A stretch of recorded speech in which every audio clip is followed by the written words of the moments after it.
Hey guys, welcome to another episode of Keep Wise with Keepingly. And it has been a very long summer.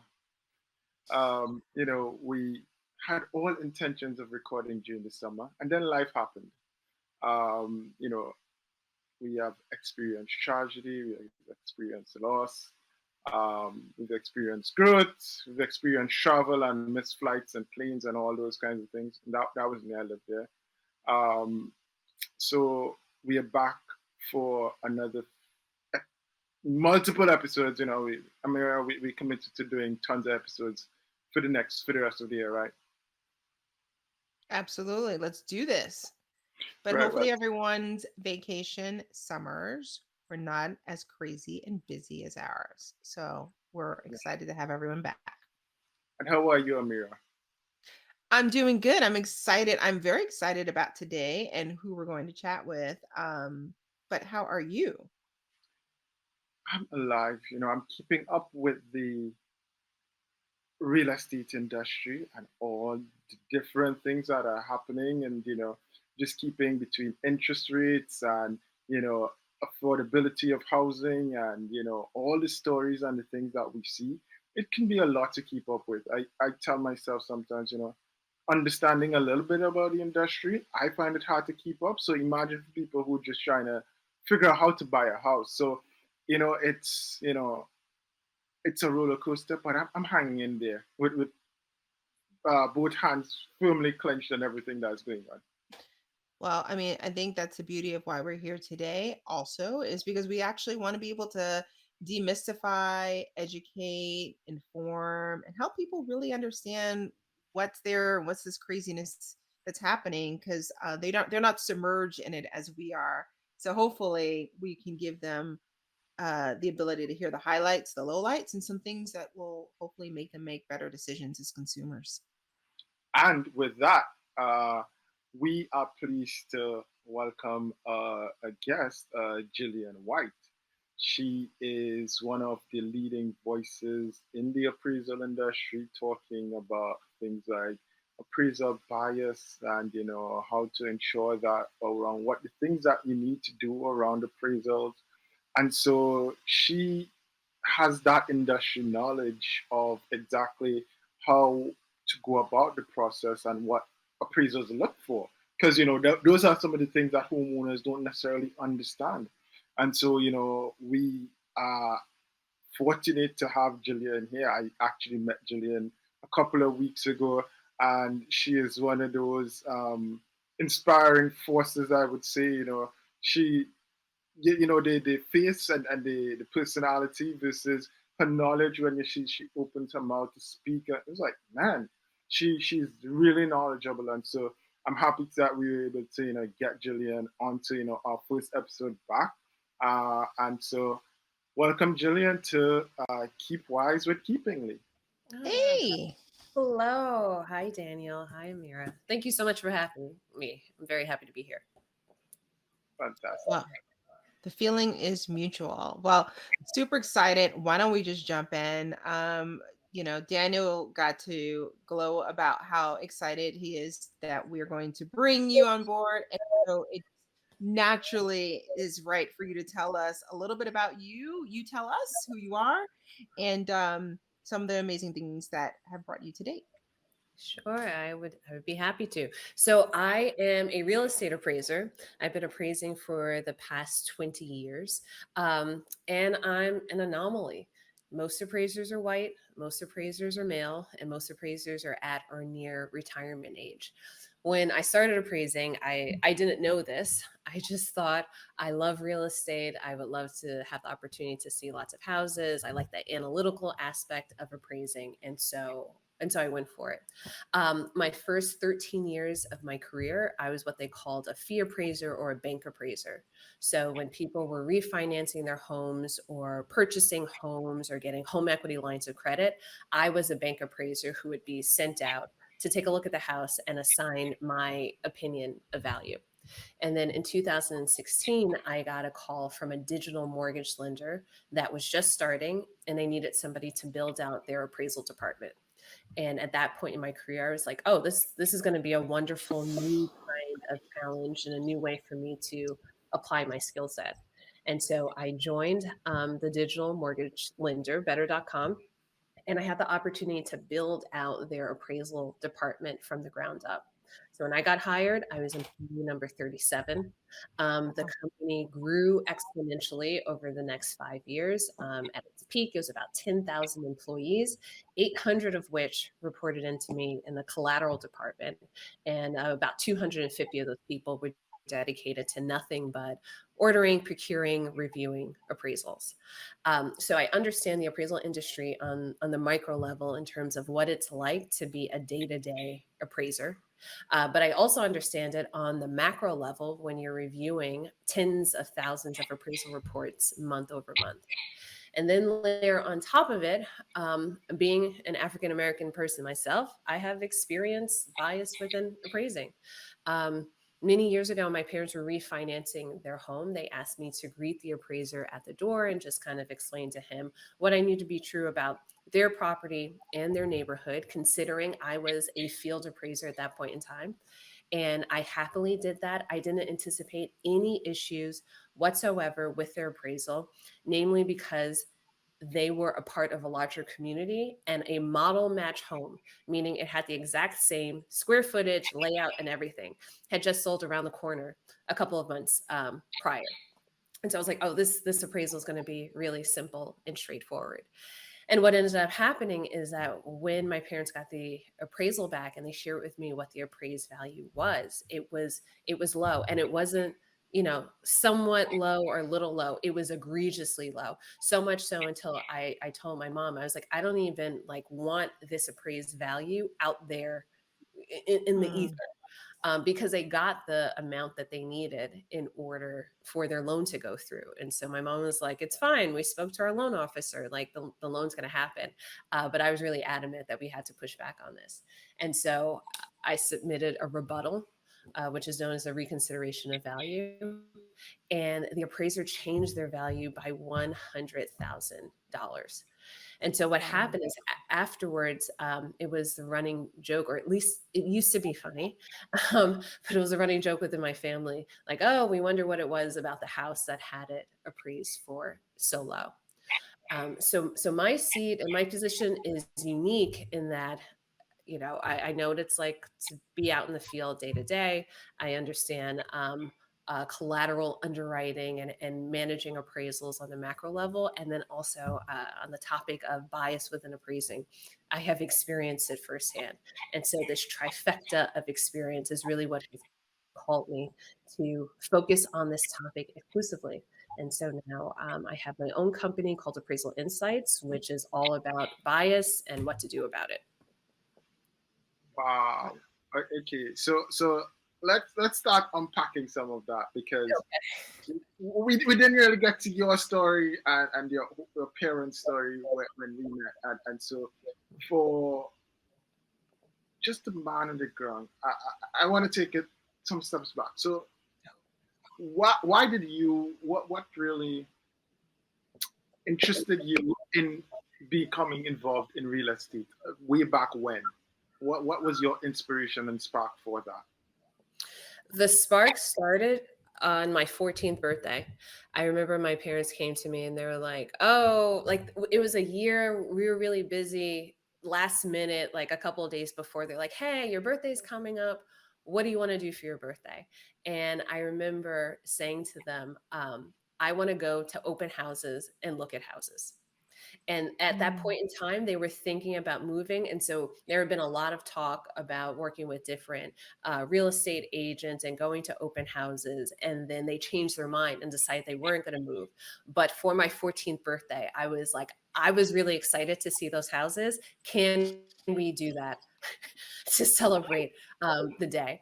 And so they said no. We didn't end up going and seeing the houses. But years later, when my parents did finally decide to move, a pastime for like a year is that we would go to new sites, new developments, and they would have these model homes.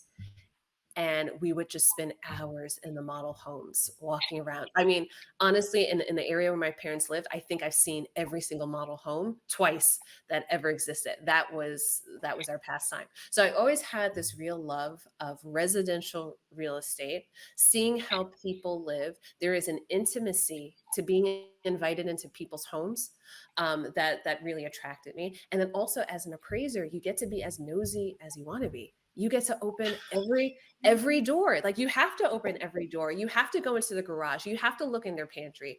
And so it was this free pass to do what I always wanted to do as a kid, which is go into people's homes and see how they live. So at 14, that's when it sparked. And then as an adult, after I graduated from college, my background is in the sciences. I knew I didn't want to pursue a career in the sciences. And so I went back to like my love as a child. I was like, oh, I always love real estate. I always love seeing houses. But all I knew about was sales. And so I went and I got my salesperson's license. And it was as I was pursuing my salesperson's license that I was introduced to real estate appraising. And I was like, that's what it is. And so I applied. Can I pop I in got here and it. just Yeah. ask a quick question? Yes. A lot of people kind of know what an appraiser does, but like, Oh, okay. Yeah. so can you like help, so folks like what? Demystify. Yeah, what do you guys do? And why are you guys so important? Yeah. Beside being nosy, Amira. Okay. Right. That's all she said was being nosy. I was like, we gotta wait. Let's go back. That is so true. Yes. Actually, most people have like no idea what an appraiser does. I will break it down. So, again, I was a bank appraiser. I appraise houses specifically for mortgage lending transactions. You can appraise any number of things, but I'll talk about what a bank appraiser does. So let's say you were looking to purchase a home and you're going to get a mortgage, and let's say your mortgage is going to be $300,000. The bank could take your word for it and say, "Oh, what? You need 300,000? Okay, here you go. Take the money." But as you can imagine, that would lead the bank to get into trouble very quickly if they're just taking everybody's word for it in terms of how much money that they need. So instead, what the bank does is they send out an impartial third party to tell them how much the home is worth. And so I, as a bank appraiser, go in, I take a look around, I take my photographs, I do my analysis, and then I go back to the bank and I say, okay, yes, the house is in fact worth this much money. So you can go ahead and make a loan to this person for $300,000 for their property. And now, another reason why the bank wants to do that, number one, they want to make sure the house is worth that much and that they're giving you the appropriate amount of cash. But on top of it, let's say at some point you stop paying your mortgage. They want to make sure that the house is a good form of collateral for the loan. So if you stop making your payments and the bank has to take back the house, they want to know that they can sell it and recoup that $300,000 loan that they made you. And so that is a purpose of an appraisal, and the appraiser is a person who assigns the value to the property. Can I go a click? I helped when I used to talk to people about appraising, and I call it the doctor. I would say it is the doctor to your house, right? Like for yourself, like you go in and they check in the systems to make sure everything is working, to make sure that like you get the good, clean bill of health. And I think an appraiser is the same in a home before you fall too much in love with it. So, um, when you go in and you look at it and you say, yes, this house is worth $300,000, most consumers really don't know what you're looking at. It's not the paint, right? Like, what are just a few things? Doesn't have to be all, but what are a few things that most people should be aware of what's going to happen when someone walks in their house to make that judgment? Yeah, so when the appraiser is entering to your home, really what they're doing is they are collecting data points so that they can effectively compare your home to other homes in the neighborhood that have sold recently. And that is how the appraiser determines how much your property is worth. If your next door neighbor whose house is identical to yours sold yesterday for $300,000, chances are your house is worth $300,000. So the appraiser is looking at first the basics of the property. What type of house is it? Is it a colonial? Is it a ranch? Is it a single family? Is it a two family? Then they're looking at the number of bedrooms, the number of bathrooms. And then they're looking at general things like, what is the condition of your home? Is it brand new, pristine? like new construction, or is it a house that has, seen some wear and tear and perhaps has had better days? They're also looking at your plot of land, how the house is situated on it, the size of your backyard. Is it level? Is it sloping? This what is somebody who might be interested in your buying your home, like how much money would they be willing to spend on it based on the other sales in the area? So they're not looking at the furniture, not looking at the dirty dishes, really not even so much looking at the uncut lawn. They're looking at things that we call like trade fixtures, things that are set and are going to come with that house no matter what. And so furniture and, cut lawns and dirty dishes, all of that goes with you upon the sale of your home. So that gets ignored, and it's just really the bones of the property. All Thank right. you. So I love this explanation and this breakdown, but here's what: as human beings, um, and tell me if I'm wrong, but as human beings, we judge people based on what they look like. So if you have uncut lawn or dirty dishes or messy furniture, you may subconsciously judge somebody still, Mhm. despite the fact that you say it's not supposed to be considered. And I think that for me, when I think about it, that's just human nature. So you may take Daniel as a more uh, cleanly person who is worthy of a higher valuation. If I had the lawn cut or my dishes washed or some really nice, so basically I do some kind of staging of the home for this process. Do you, in your estimation, is that correct? Yes, that is correct. And actually, the entire topic of appraisal bias speaks to the human nature aspect of it. So, an appraisal, by definition, is an opinion of value. There is Mm, no book of values for the appraiser to thumb through and say, oh, on this date, this house was worth exactly this amount. It's opinion based. And so appraisers are trained to select the comps and make the different adjustments. And we're also trained to not see things like dirty dishes and uncut grass, but you are dealing with people and you are dealing with their opinions. So there's something called a condition rating.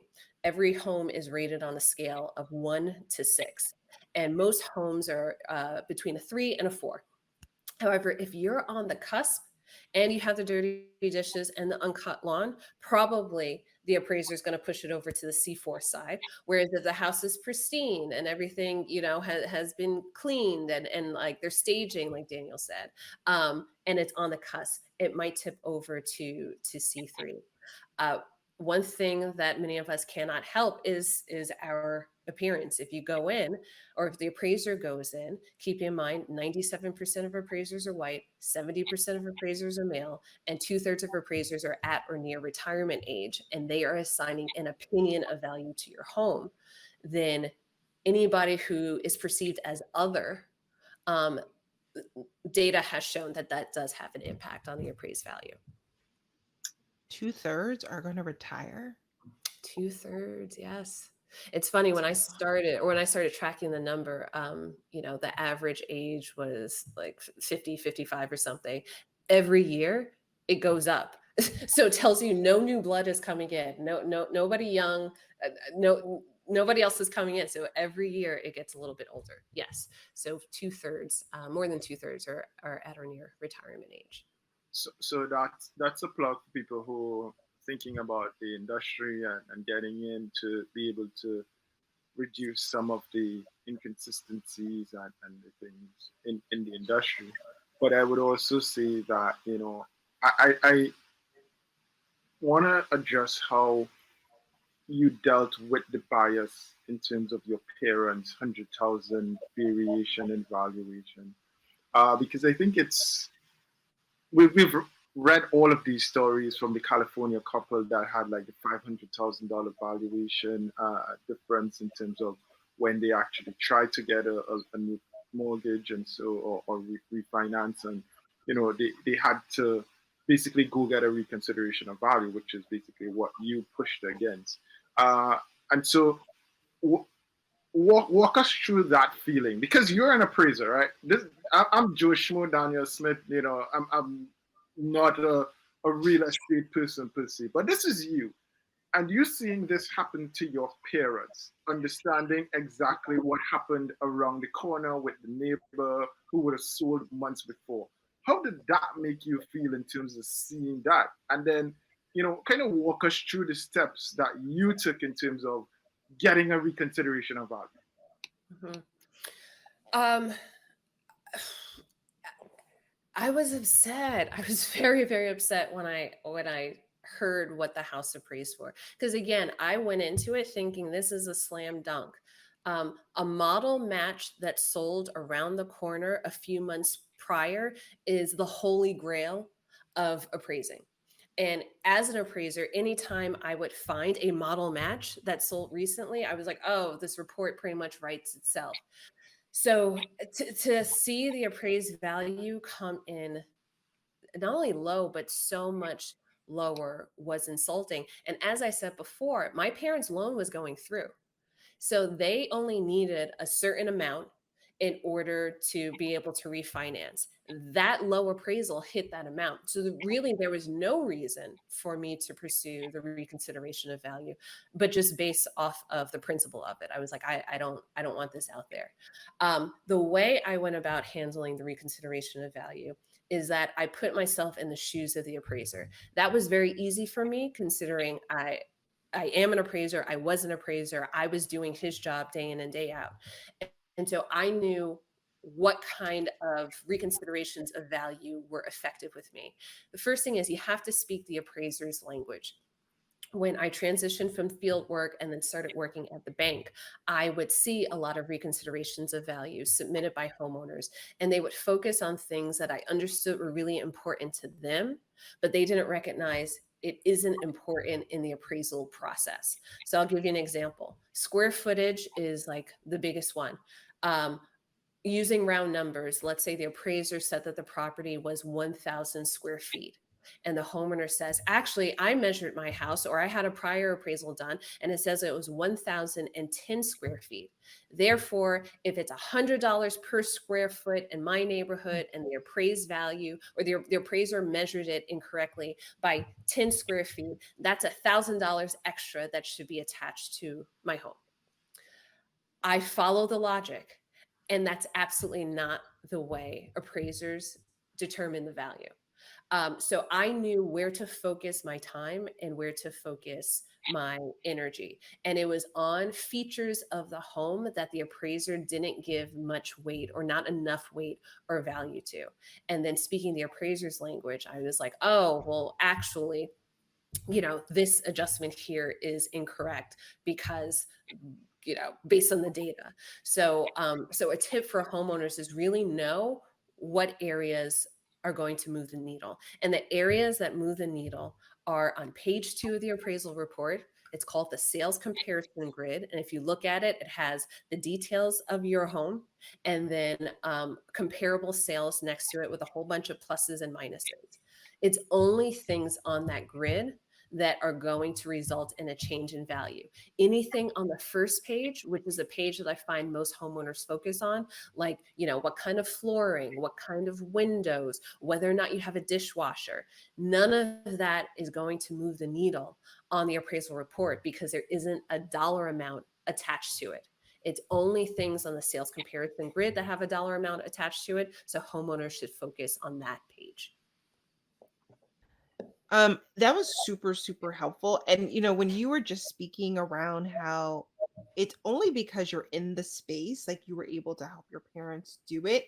Mhm. This like thing happened in my head was like, oh my gosh, most people don't have someone in their family that will be able to. And so as you are a homeowner, particularly if you're a homeowner that is considered other, what are some things that you could do before you accept the appraisal? Or what are some things that you might, do? Like, I don't know how you feel about it. I know some people, will go to like Zestimates or Zillow for their pricing, but that is one way that I know some people will use. Is there any tip that you would do to help give someone um an anchor or a bit so that they can feel confidence in the report that they're getting?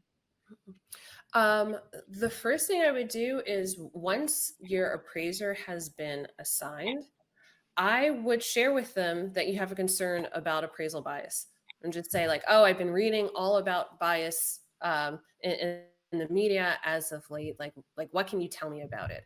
And I feel like the answer from the appraiser is going to be very telling.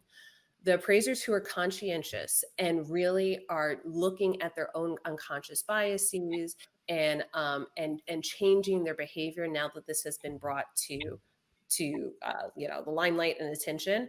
They're going to give you a thoughtful answer. They'll say something like, oh, well, I've taken this bias training, or I've really been paying Mm.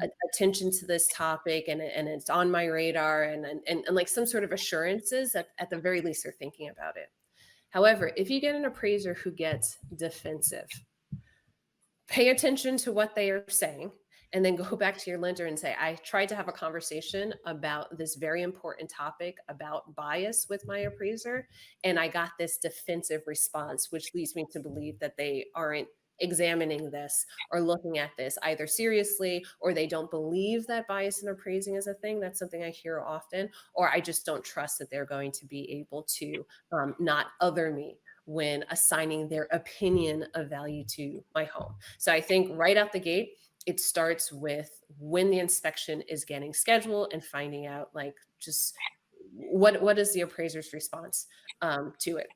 Then to Daniel's earlier point, remove anything that could be perceived as a distraction. I do not recommend whitewashing. I have whitewashed. It is time consuming and humiliating.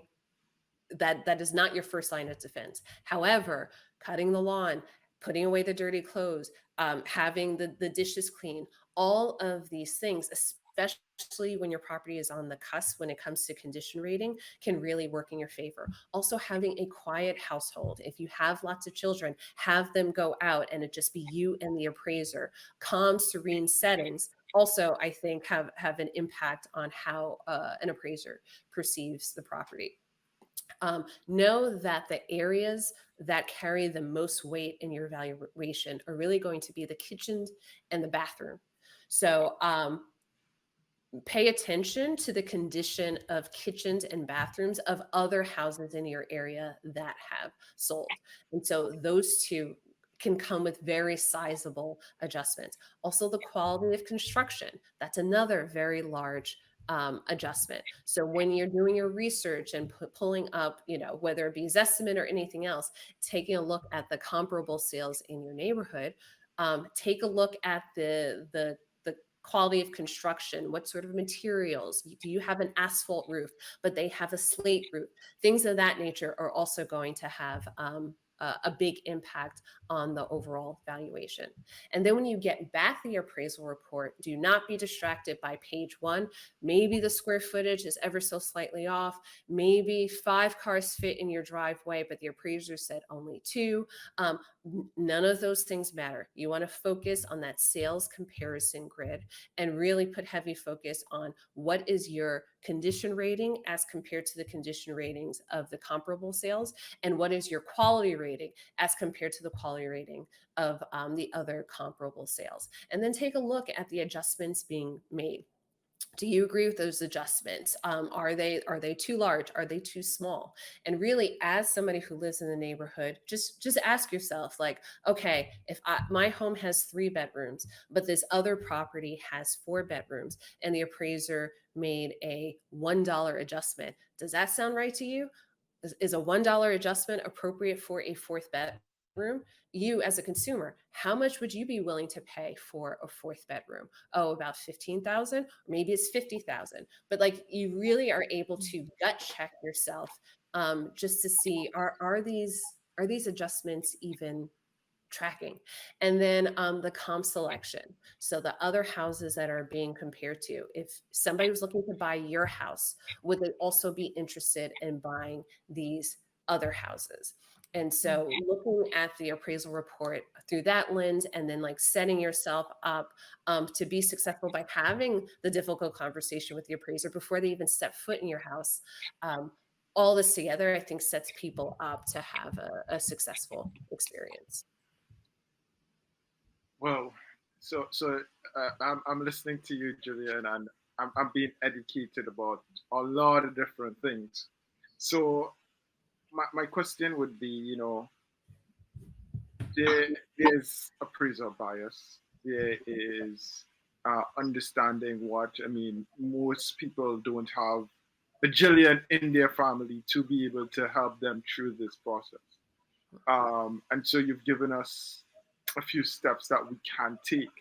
But one of the things that I've realized in the home ownership journey is that, you don't know what you don't know. We're all living really hectic, busy lives. So is there like a cheat sheet to be able to figure this out? So like kind of quick and dirty for homeowners where they can start, because you understood how to do a reconsideration of value. You had your own experience, which you described. I've had my own experience where I didn't even know what to do. And so therefore I just, was like, okay, well, that's what they said. And so, it did make a difference in terms of what we needed to do as a family for loan options and stuff like that. So I know exactly because I've been there.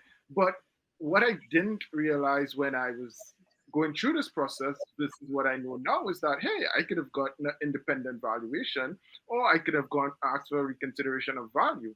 So how do we ensure that, homeowners or people who are looking to either buy a home or who are currently homeowners understand what it is that they need to be thinking of to be able to ensure that while they may not have a Jillian in their family, at least, they have some kind of checkbook that they can, really think through this, because for most of us, our home is our most important asset.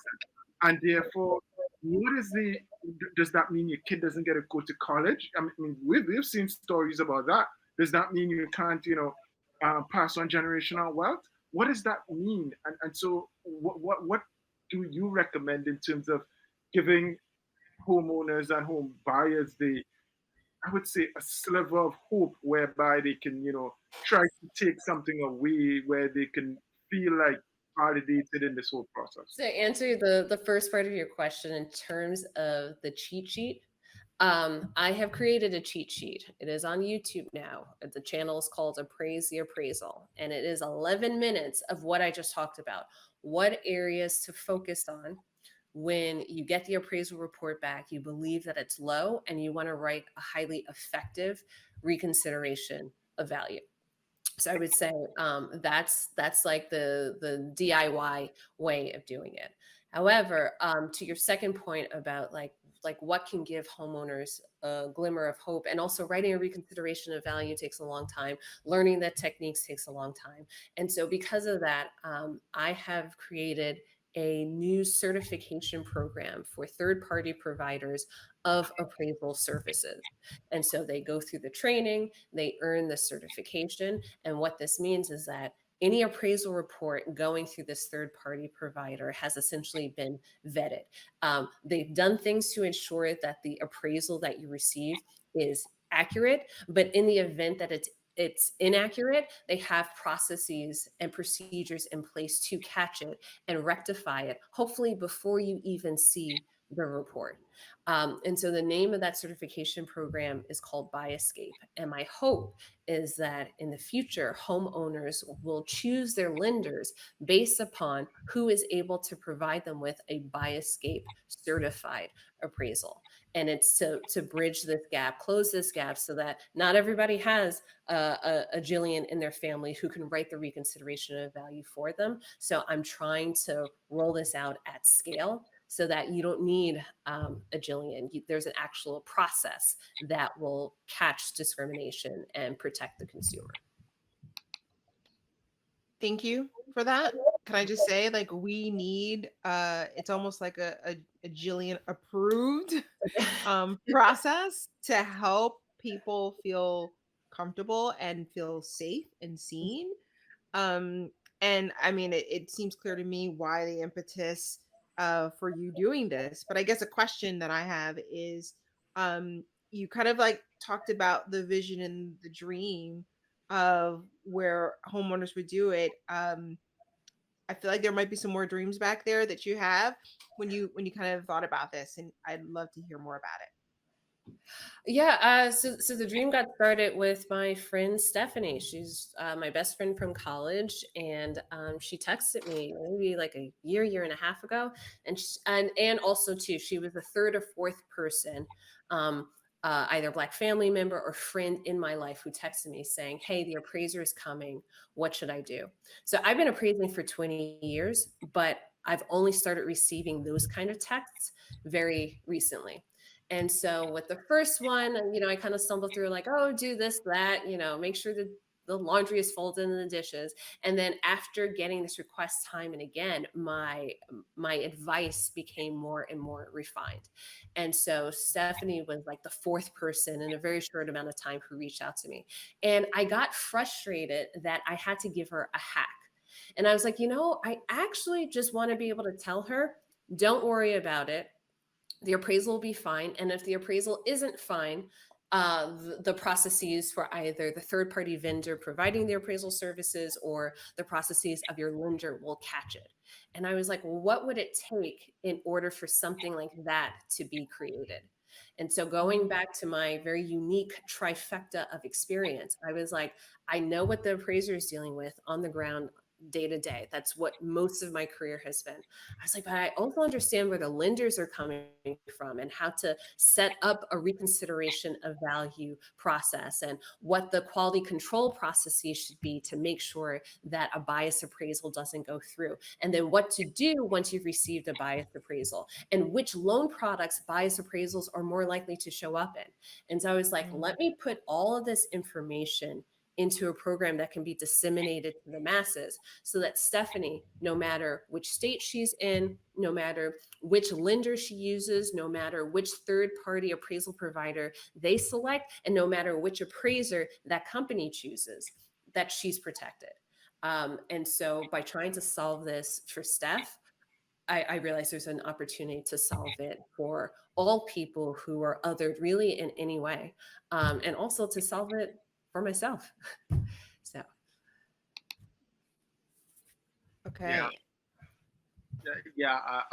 It is. I would say, exhausting for the homeowner and exhausting that people have to deal with it. Um, and so thank you for creating that. And so we need to, kind of plug Jillian's links into there so we can give, users the resources that they need to be able to really make the best decisions. But, we coming close to time. But one of the things we want to talk about, or I want to talk about, is just, how the whole process is becoming digital centric. So you have things like automated valuation models. We haven't even touched the surface or scratched the surface on things like redlining and how the historical impact of those things impact upon appraisal values. And so for you building out something in the field whereby you have third parties, and if you follow enough of the news, you realize that a lot of lenders are talking about, well, we can use automated valuation models and those would help reduce bias. But from your experience, is this a panacea for some of the issues around appraiser bias? Because I know there are people who are singing the praises of AVMs and, the impact or the potential impact they can have. But when I read the stories about AIs and how AIs were built and how some of the AI models have been trained and they are built from a lens of one perspective, how can we trust things like EVMs to be able to get rid of some of the historic biases that have been built into this category, which is the largest asset class in the world? mm.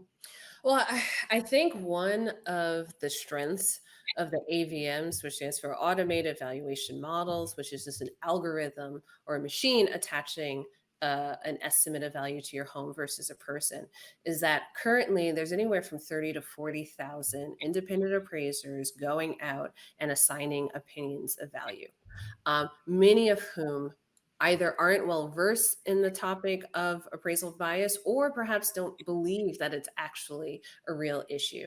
And so trying to go and change the hearts and minds of each of those individuals is incredibly difficult. So the strength of the algorithm or the AVM is that you can tweak it and it's applied, nationwide. There's no need to change the hearts and minds. The danger of it is that only maybe half a dozen to a dozen people have any say in terms of what goes into the algorithm. So you're dealing with a much smaller group of people, but then their own biases are going to be amplified. So AVMs are by no means the solution. However, it does address the challenge with individuals of trying to change it on a person by person basis. On top of that, built into the AVMs, I'm sure you've all heard the term garbage in, garbage out. Well, everybody, whether it be an appraiser or an algorithm, has garbage in because of the impact of redlining. And redlining was a practice of identifying neighborhoods based on race and labeling them as either safe to lend money in or hazardous. And the hazardous neighborhoods were the ones with a high concentration of Negroes. This is the exact language used in the red line maps. And so what happened is that over time, these neighborhoods, without getting any influx of money through financing or capital, the property value started to sink. And if a neighborhood at any point in time has been redlined, there's a very high percentage that is going to be undervalued currently. Appraisers and AVMs cannot solve for that. That actually has to be addressed on a policy level with a bundle of considerations and services to help bring property values up to where they should have been or could have been had there not been this limitation on financing flowing through. So I think in the short term, we have to take a look at the tools that are available to us. The thing about AVMs is that not every lender has the flexibility of using an AVM. When I worked at the bank, I did not have the flexibility of using AVMs. So some lenders are going to have to get you an appraisal. Others have the flexibility of using the AVM. Both of them come with their own set of challenges.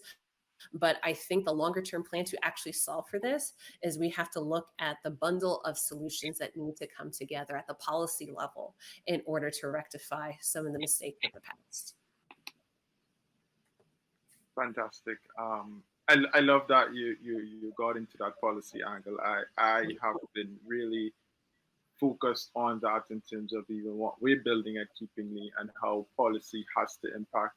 I think what people don't recognize and understand always is how heavily regulated the housing industry is. And so, there's so many things that, I mean, as an appraiser, you have this board you have to answer to, and you have certain certifications and certain things.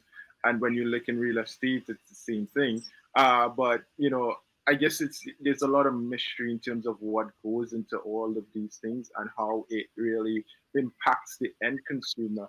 And I love that you actually went into that whole policy because even I read the PAVE report and what it said and how what their aspirations are in terms of correcting some of the wrongs of the past. And I think that you kind of followed up, and I think that they focused on policy solutions.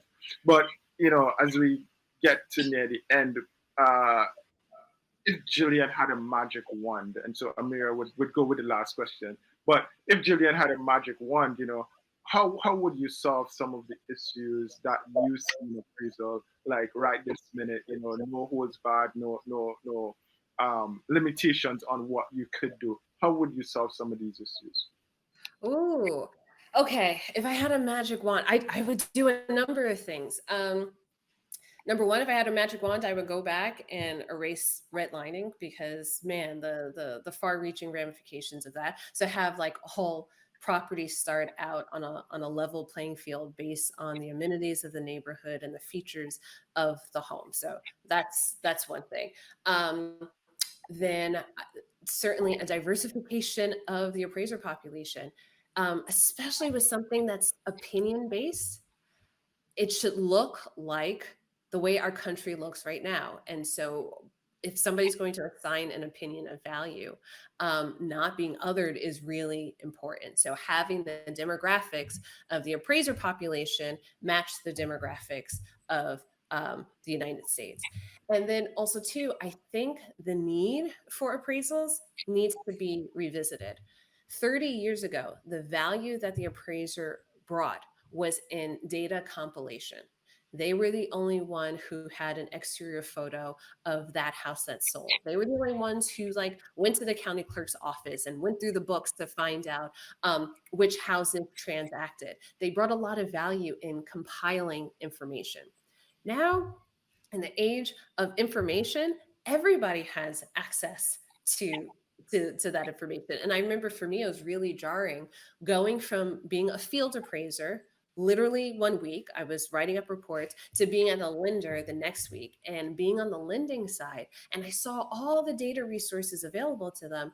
I thought to myself, if I had access to this as an appraiser, my appraisal reports would have been so much better. So now, in many cases, the person who's assigning their opinion of value is the person who's most in the dark.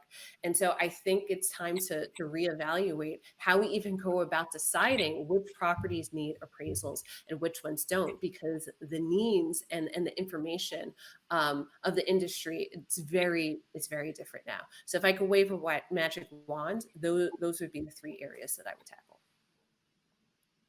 Whew. Wave that wand, Jillian, for us. Wave it, make it happen for us. Doing what I can. Well, you are doing an amazing thing, and I'm really excited about what you're bringing to the world. Can you just share with us again the website where people can learn more about you and where to learn more about the work that you're doing? Yes. So the name of the company is Appraisal Insights. The website is appraisalinsights.com. The name of the certification program that I'm hoping will empower consumers is called Biascape. And so you'd ask for a Biascape certified appraisal. And then also you can reach out to me on LinkedIn. It's Jillian White, SRA, on LinkedIn. So, well, I'm excited that I got the chance to understand why Daniel was so wowed, because now I'm wowed, and I'm sure anyone who's listening or watching will be extremely wowed. But more importantly, like, you've just given really a host of information that I think will make consumers feel more knowledgeable in a really, really scary, confusing, emotional process when you're buying a home, and understand such a key important part of the process, which is the appraisal. And so thank you for kind of bringing that information into our audience, as well as to ourselves. It's my absolute pleasure. Thank you so much for having me. Thank you.